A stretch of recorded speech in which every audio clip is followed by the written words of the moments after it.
سب سے پہلے یہ بات ذہن نشین کر لیں کہ قادیانی مردوں اور عورتوں کی پہلی نشانی ان کی انگوٹھی ہے۔ قادیانی اس انگوٹھی کو مرزا غلام احمد قادیانی کی سنت کے طور پر پہنتے ہیں، کیونکہ مرزا غلام احمد قادیانی خود بھی ایسی انگوٹھی پہنا کرتا تھا۔ یہ انگوٹھی خاص طور پر چاندی کی ہوتی ہے۔ اس انگوٹھی پر قرآن مجید کی ایک آیت لکھی ہوتی ہے، الیس اللہ بکافی عبدا، جس کا ترجمہ ہے کیا اللہ اپنے بندے کے لیے کافی نہیں۔ لہٰذا مسلمانوں کے درمیان مبینہ طور پر چھپ کر رہنے والا لاہوری اور قادیانی احمدیوں کو پہچاننے کا سب سے پہلا اور آسان طریقہ یہ ہے کہ ان کے ہاتھ میں موجود چاندی کی انگوٹھی پر کندہ عبارت کو دیکھا جائے۔ قادیانیوں کو پہچاننے کی دوسری بڑی علامت ان کی داڑھی کا مخصوص انداز اور اس سے وابستہ تنظیمی رواج ہے۔ ان کے ہاں یہ تصور عام ہے کہ ان کی خلیفہ کی داڑھی تمام مریدوں سے زیادہ لمبی اور نمایاں ہونی چاہیے تاکہ ان کی ظاہری برتری قائم رہے۔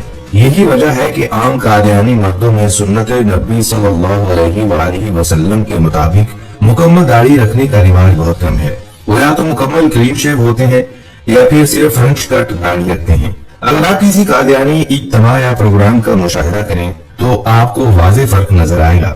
وہاں موجود خلیفہ کی داڑھی سب سے طویل ہوگی، باقی تمام افراد یا تو چھوٹی تراشی ہوئی داڑھیوں میں ہوں گے یا پھر کلین شیو ہوں گے۔ یہ ظاہری فرق ان کی پہچان کو مزید آسان بنا دیتا ہے۔ دوستو، تیسری علامت کی جانب بڑھیں تو قادیانیوں کی پہچان مزید واضح ہو جاتی ہے، جو ان کے لباس خصوصاً سر ڈھانپنے کے انداز سے متعلق ہے۔ قادیانی مرد عام طور پر وہ روایتی ٹوپیاں نہیں پہنتے جو عام مسلمان نماز یا روزمرہ کی زندگی میں استعمال کرتے ہیں۔ اس کی بجائے وہ زیادہ تر جناح کے عیب کو ترجیح دیتے ہیں یا پھر سندھی اور پٹھانی ثقافتی ٹوپیاں استعمال کرتے ہیں۔ یہاں ایک دلچسپ اور اہم نقطہ ان کی پگڑی یعنی دستار سے متعلق ہے۔ ان کے تنظیمی ڈھانچے میں کسی بھی عام قادیانی کو شملے والی پگڑی پہننے کی اجازت نہیں ہوتی۔ ان کے ہاں پگڑی کا یہ مخصوص انداز صرف ان کے خلیفہ یا مخصوص عہدیداران کے لیے مخصوص سمجھا جاتا ہے۔ چوتھی نشانی کافی حیران کن ہے۔ قادیانی خواتین عام مسلمان خواتین کی طرح کھلا برقع نہیں پہنتی، بلکہ وہ تنگ اور چست برقعے پہنتی ہیں جن میں کمر پر بیلٹ ہوتا ہے۔ یہ برقعے ان کے جسم کو اس طرح ڈھانپتے ہیں کہ جسمانی خدوخال نمایاں ہو جاتے ہیں۔ لیکن اصل حیرت انگیز بات تو پانچویں نشانی میں سامنے آتی ہے، جو معاملے کو بالکل صاف کر دیتی ہے۔ جہاں عام طور پر پردہ کرنے والی مسلمان خواتین اپنے چہرے کو مکمل ڈھانپتی ہیں یا پیشانی سے لے کر ٹھوڑی تک نقاب کرتی ہیں، وہیں قادیانی خواتین کے نقاب کا انداز بالکل منفرد اور مختلف ہوتا ہے۔ ان کے ہاں نقاب کو چہرے پر اتنا نیچے رکھا جاتا ہے کہ ان کے ہونٹوں کے علاوہ پورا چہرہ، ناک اور آنکھیں مکمل طور پر دکھائی دیتی ہیں۔ یعنی قادیانی عورتیں ناک کے نیچے نقاب رکھتی ہیں، جس کی وجہ سے ان کی شناخت اور چہرے کے نقوش واضح رہتے ہیں۔ پردے کا یہ ادھورا انداز نہ صرف انہیں عام مسلمان خواتین سے ممتاز کرتا ہے، بلکہ یہ ان کی جماعت میں ایک تسلیم شدہ طرز عمل بن چکا ہے۔ اس طریقے سے وہ بظاہر نقاب بھی اوڑھتی ہیں، لیکن ان کی پہچان اور چہرہ چھپنے کی بجائے بالکل واضح ہو جاتا ہے۔ یہ علامت اتنی نمایاں ہے کہ کسی بھی عوامی جگہ پر ان کے اس مخصوص نقاب سٹائل کو دیکھ کر ان کی شناخت کرنا نہایت آسان ہو جاتا ہے۔ اسی طرح کے نقاب کو اکثر قادیانی حلقوں میں کلاسیکی نقاب یا ایک مخصوص ماڈرن حجاب کا نام دیا جاتا ہے۔ چھٹی نشانی قادیانیوں کے بات چیت کرنے کے انداز اور ان کے مخصوص بیانیے سے جڑی ہوئی ہے۔ جب ایک قادیانی کسی عام مسلمان سے گفتگو کرتا ہے تو وہ بہت مہارت سے بحث کر مذہبی معاملات اور متنازع موضوعات کی طرف موڑ دیتا ہے۔ ان کا سب سے بڑا نشانہ علماء دین ہوتے ہیں۔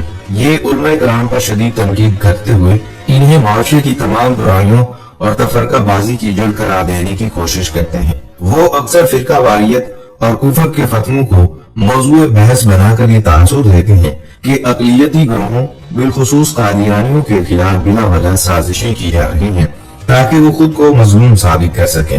ان کی گفتگو کا اصل مقصد مسلمانوں کے پختہ عقائد میں دراڑیں ڈالنا اور دین کے حوالے سے ذہنوں میں شکوک و شبہات پیدا کرنا ہوتا ہے۔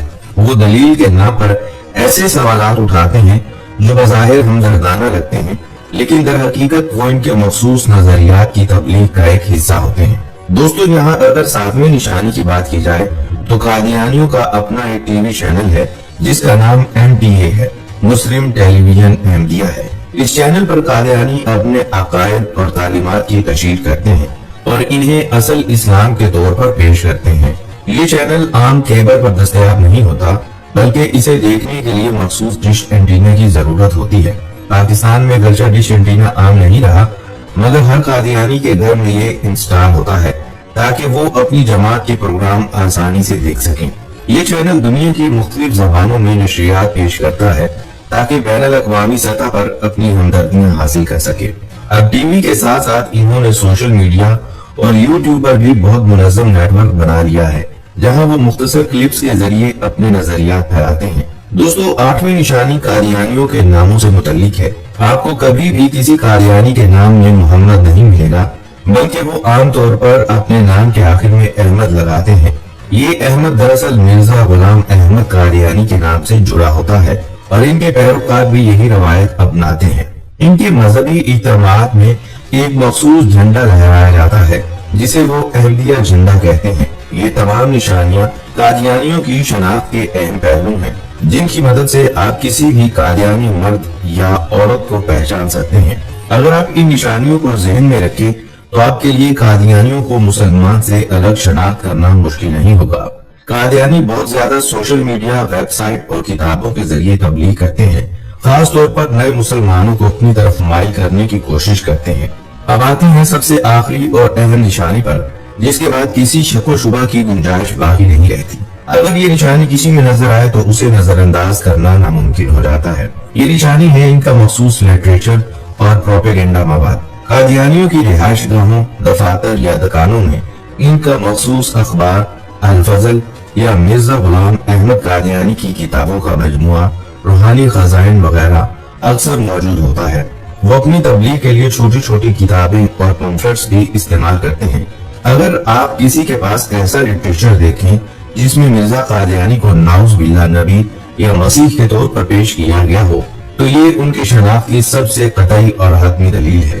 لیکن ٹھہریے، یہ تو صرف ظاہری نشانیاں تھیں۔ اب ہم آپ کو لے کر چلیں گے اس جگہ جسے قادیانیوں نے اپنی نام نہاد جنت قرار دے رکھا ہے۔ ربوہ چناب نگر میں موجود ایک مخصوص قبرستان جسے بہشتی مقبرہ کہا جاتا ہے۔ لیکن کیا آپ جانتے ہیں کہ اس قبرستان میں جگہ پانا اتنا آسان نہیں؟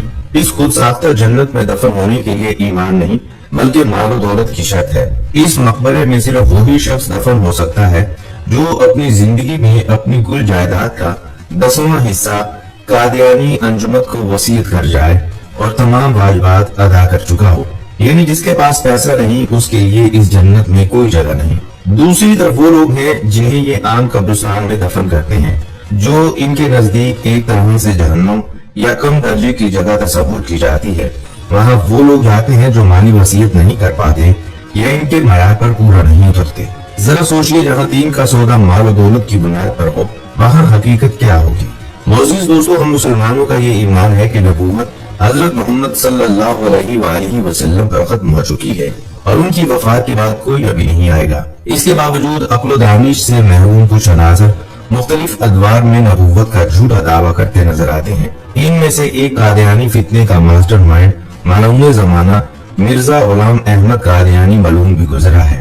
پیارے مسلمان بھائیوں اور میری معزز بہنوں، ایمان کی سب سے بڑی دولت نبی کریم صلی اللہ علیہ وآلہ وسلم سے سچی محبت اور ختم نبوت پر کامل یقین ہے۔ جو لوگ مرزا غلام احمد قادیانی کو نبی مان کر اسلام کی بنیادی تعلیمات کو مسخ کر رہی ہیں، وہ در حقیقت دین حق کے دشمن ہیں۔ افسوس کی بات یہ ہے کہ کچھ لوگ لا علمی، مصلحت یا کسی اور وجہ سے ان کے حمایتی بن جاتے ہیں اور ان کے ساتھ نرم گوشہ رکھتے ہیں یا ان کے عقائد کو محض ایک فرقہ سمجھ کر نظر انداز کر دیتے ہیں۔ یاد رکھیں، ایمان کا تقاضا یہ ہے کہ ہم ان فتنہ پرور لوگوں سے نہ صرف فکری اور نظریاتی بلکہ عملی طور پر بھی مکمل علیحدگی اختیار کریں۔ یہ کسی ذاتی راہ کی بات نہیں بلکہ یہ عشق رسول صلی اللہ علیہ وآلہ وسلم کا مطالبہ ہے کہ ہم ہر اس شخص یا گروہ سے برات کا اظہار کریں جو نبی صلی اللہ علیہ وآلہ وسلم کی ختم نبوت پر حملہ آور ہو۔ اپنی آخرت اور ایمان کی حفاظت کریں، اپنے گھر، اپنی نسلوں اور معاشرے کو اس فتنے سے محفوظ رکھیں۔